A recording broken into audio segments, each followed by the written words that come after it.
afternoon, Your Honor. Good afternoon. Your Honor, approximately 2 years ago, I was appointed as Ethan's lawyer guardian ad litem because of the situation with his parents.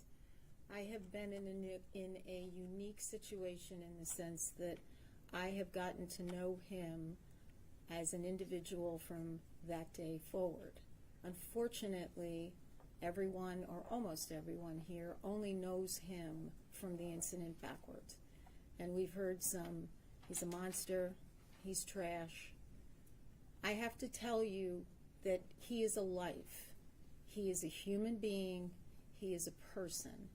And as an appointed attorney for the last 33 years, one of the things that I've learned through that practice is no matter what a defendant has done, they are a human being. They deserve respect. They deserve representation. But I don't lose track of the fact that they are a human being. And he is one. He was 15 years old when this occurred.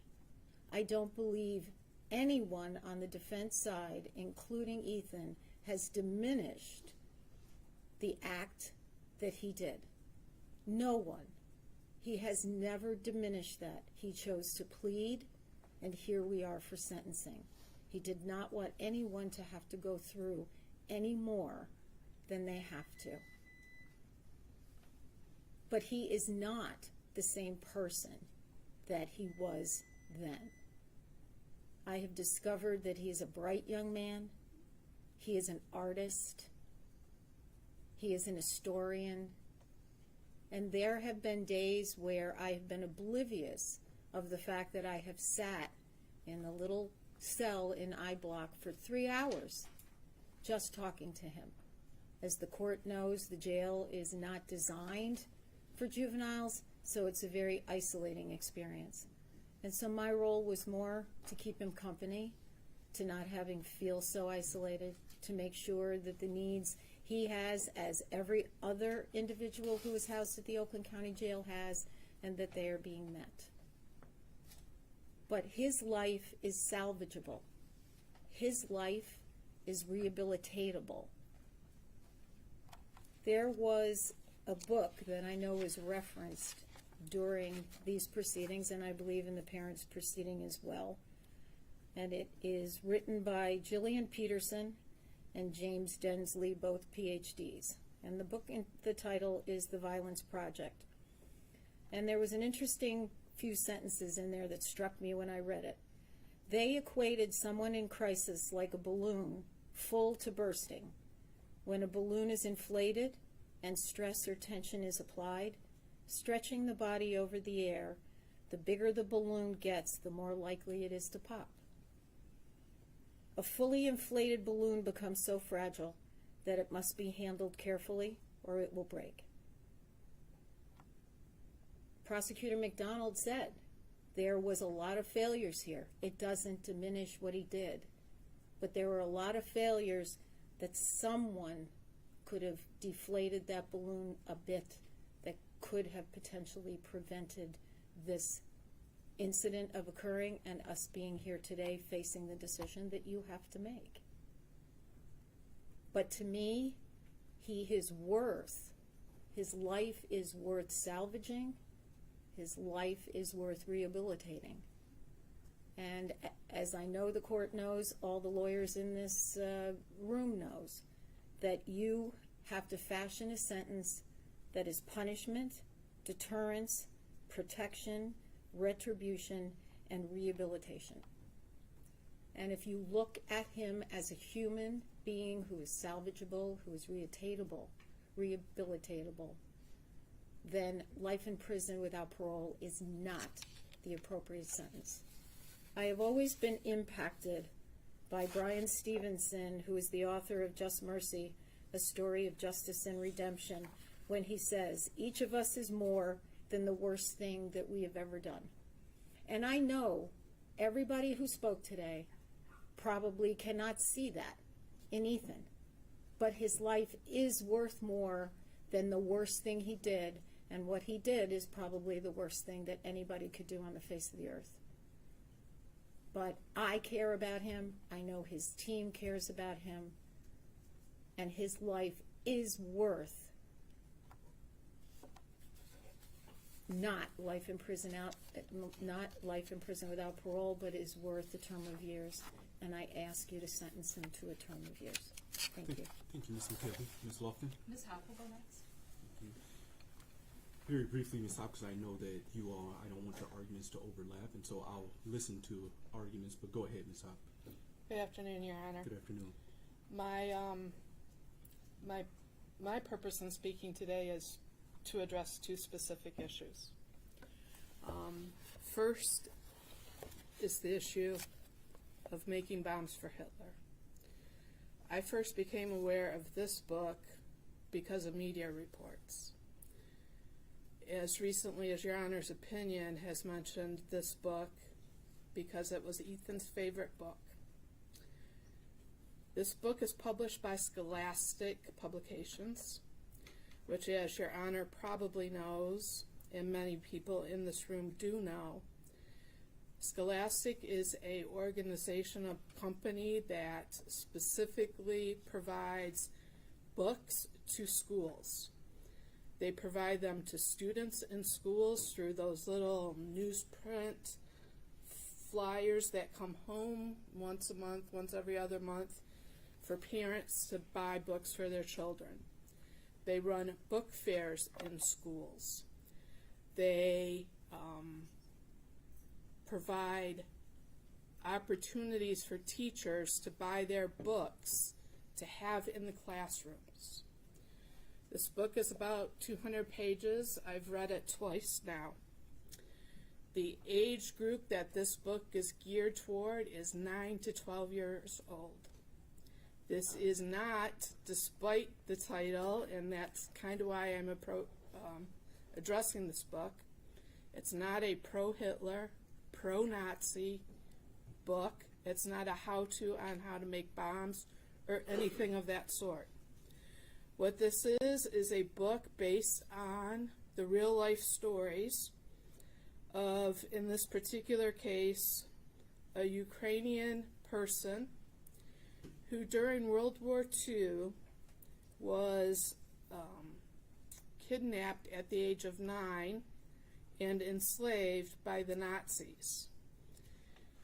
These stories came to light after the fall of the Soviet Union in 1991.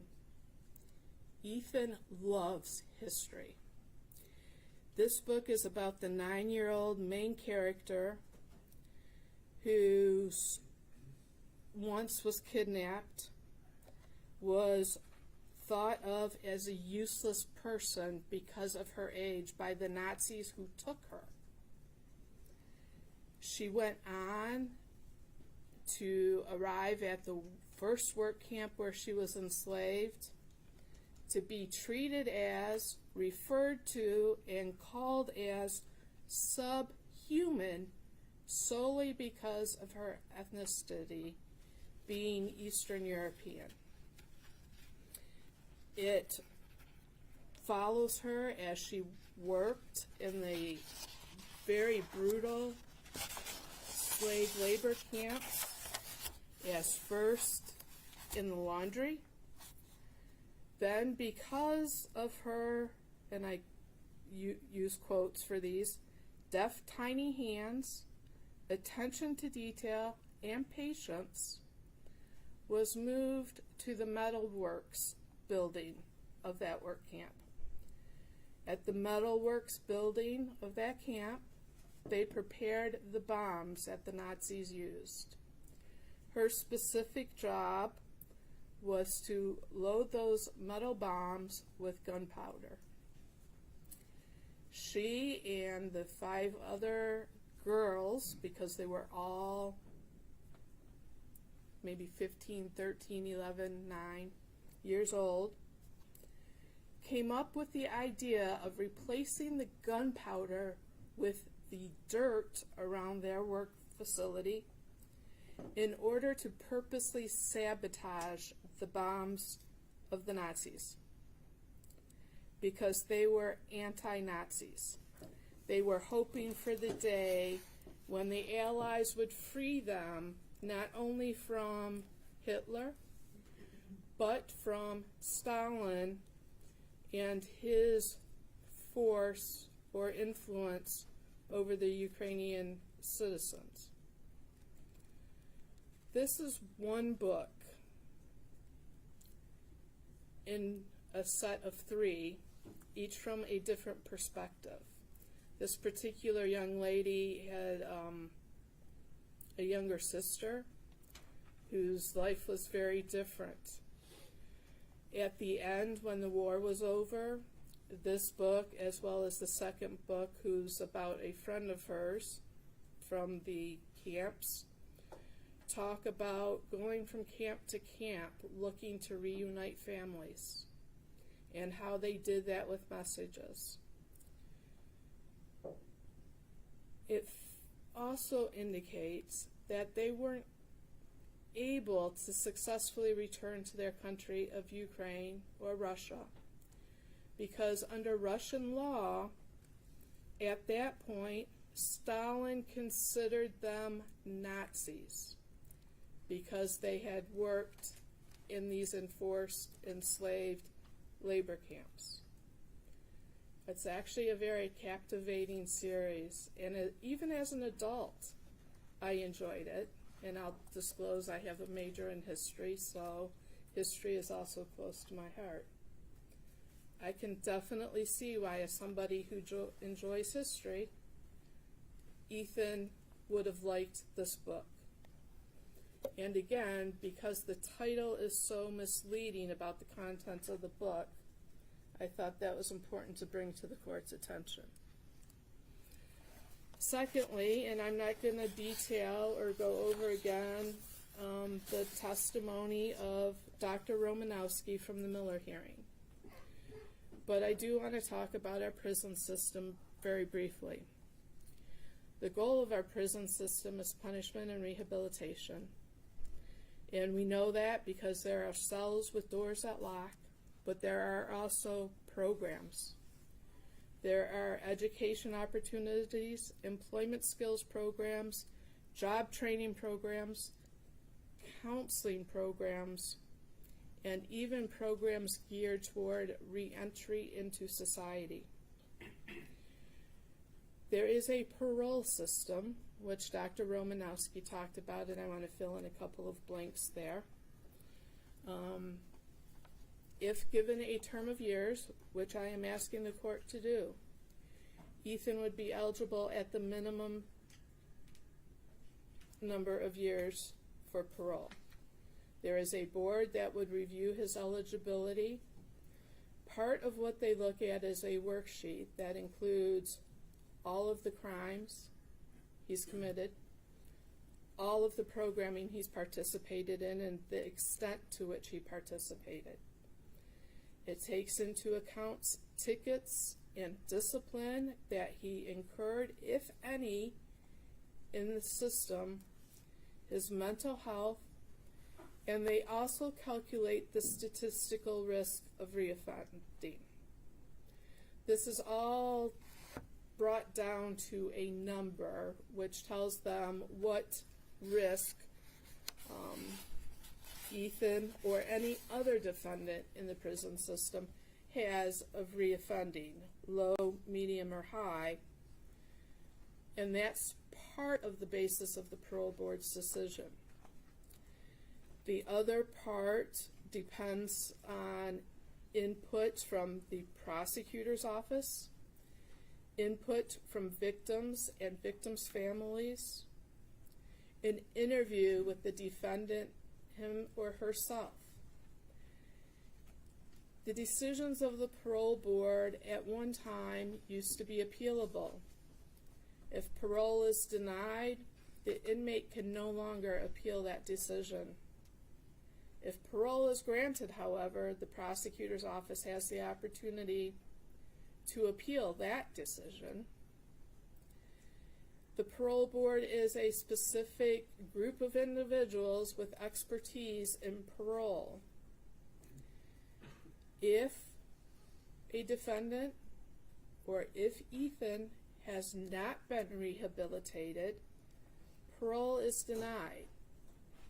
And as Dr. Romanowski testified, in a situation such as Ethan's, it would be denied for probably a period of 5 years.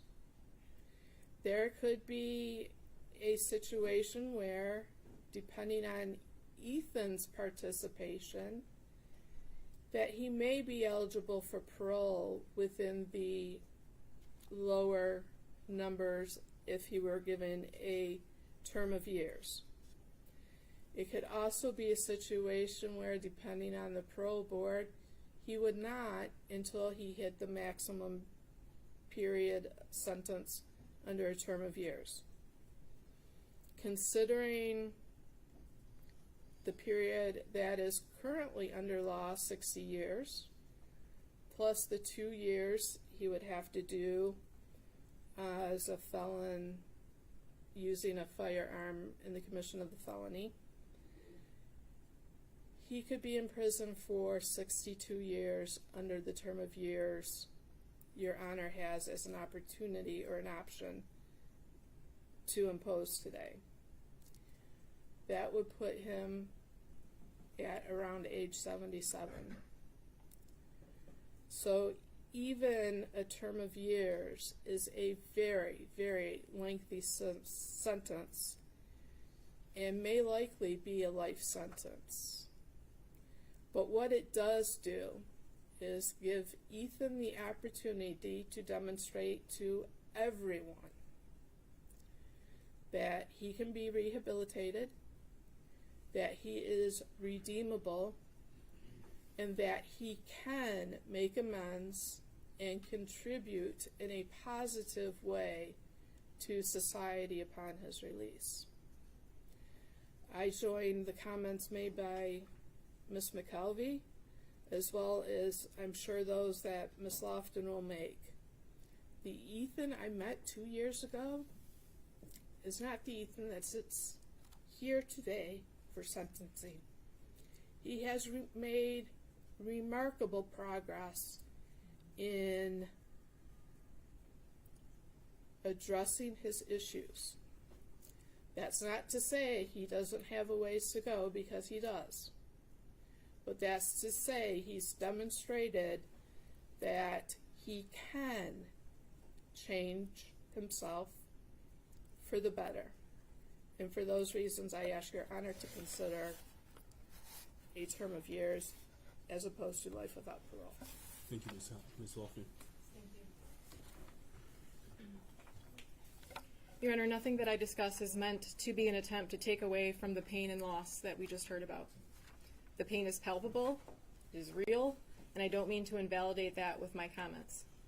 But as Ethan's defense attorney, my job is to tell this court what I know about Ethan and what I believe the sentence should be. We submitted a lengthy sentencing memorandum, and I know the court takes time to review all that, so I'm not going to repeat everything. But due to the gravity of this decision that the court will make, I want to highlight a few things. I would first like the court to know that Ethan is supported today by his aunt, who came in from out of state. Also, a number of juvenile lifers were here this morning, but had to return back to work. I know that the court reviewed the letters that we submitted, and we ask that you continue to consider those prior to sentencing. I first met Ethan on December 4th of 2021. That day I met a broken, an extremely sad and hopeless kid. He didn't look up. He didn't make eye contact. He barely spoke. In the first few months, I wasn't sure that we would actually make it to sentencing. He was depressed and still suffering from the mental illness that he came in with.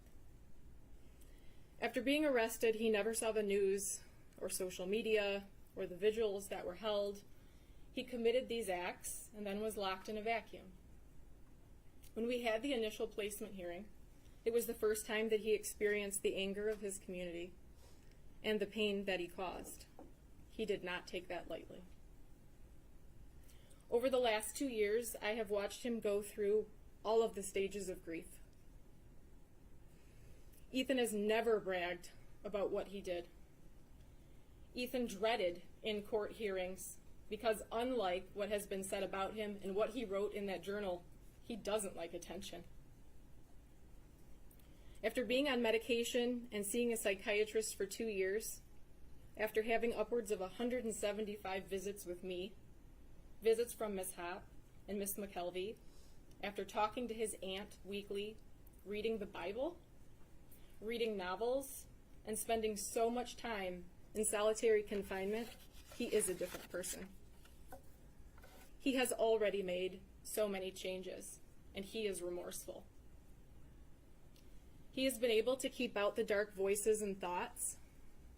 He sees the wrongs in his thinking and his actions. He has hope for the first time.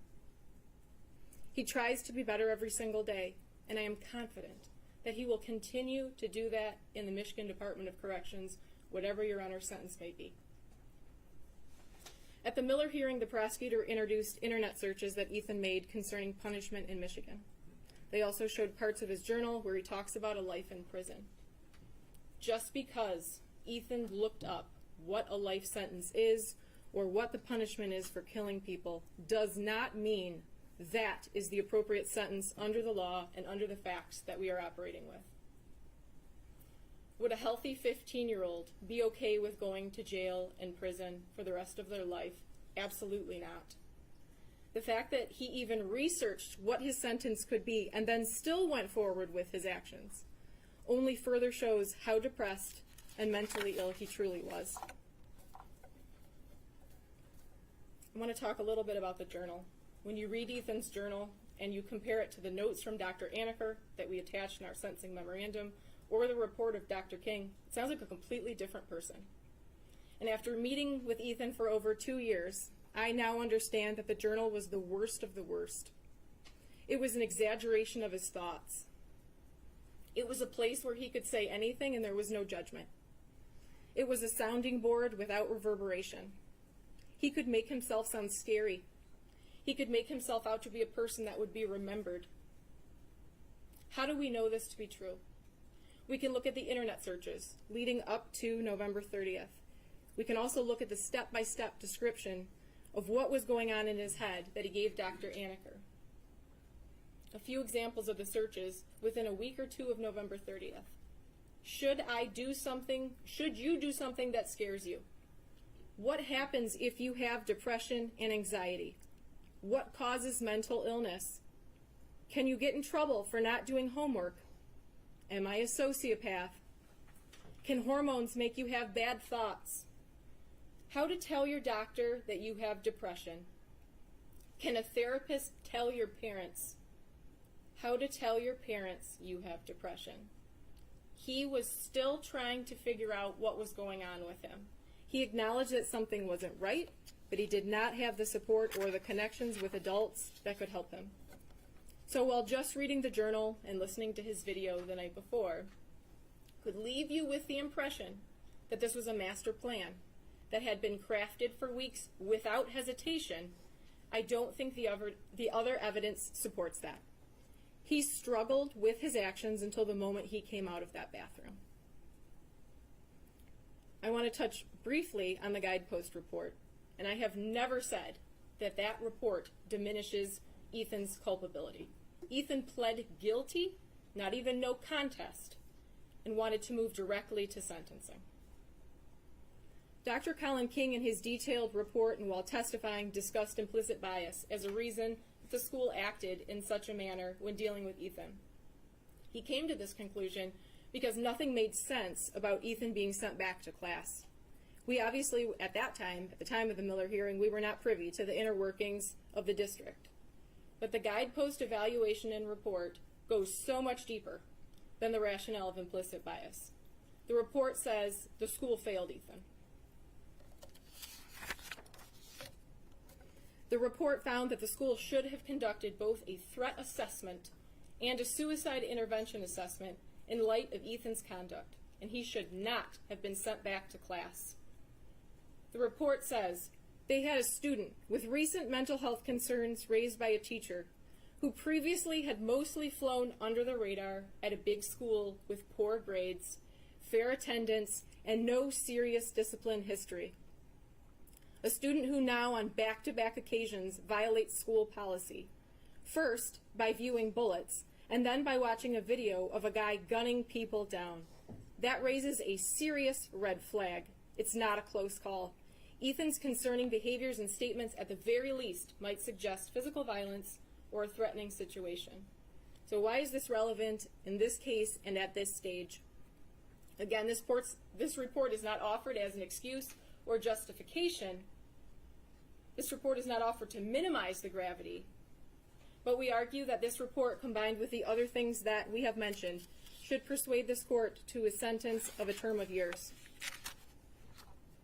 If the professionals didn't recognize that he was on the precipice of a crisis, how do we then expect a mentally ill 15-year-old kid to be able to recognize that he was spiraling and come right out and ask for help? How can we expect a 15-year-old boy to tell a counselor that he had no relationship with his deepest, darkest secrets, the thoughts that took over his mind? Finally, I want to discuss rehabilitation. Montgomery versus Louisiana. While a sentencing court might encounter the rare juvenile offender who exhibits such irretrievable depravity that rehabilitation is impossible, and life without the possibility of parole is justified, this penalty will be uncommon because of children's diminished culpability and heightened capacity for change. When there is no evidence that the defendant could not be rehabilitated, there is no reason to conclude that the defendant, like the great majority of youth, lacks the capacity to change and mature. People versus Taylor. No one has a crystal ball.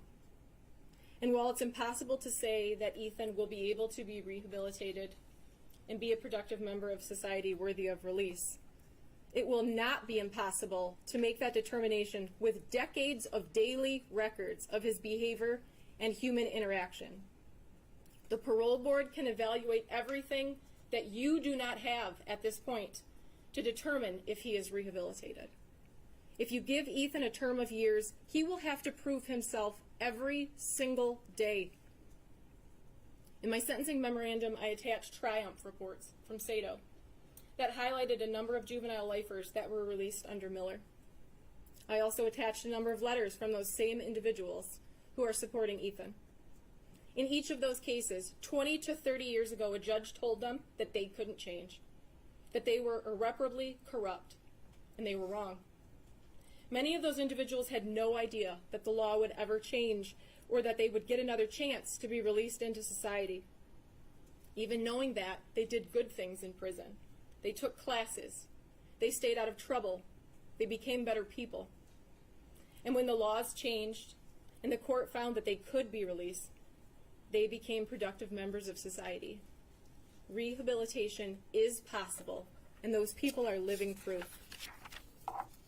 We are looking at the ability to be rehabilitated. We need not actually prove that complete rehabilitation has happened. He has participated each week in therapy and is on medication by his own choice. He has taken those initial steps to change.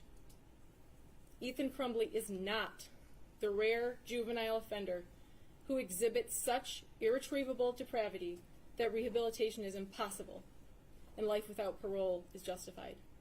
Your Honor, we ask that you sentence Ethan Crumbley to a term of years. Thank you very much. Thank you, Ms. Lofton. With that,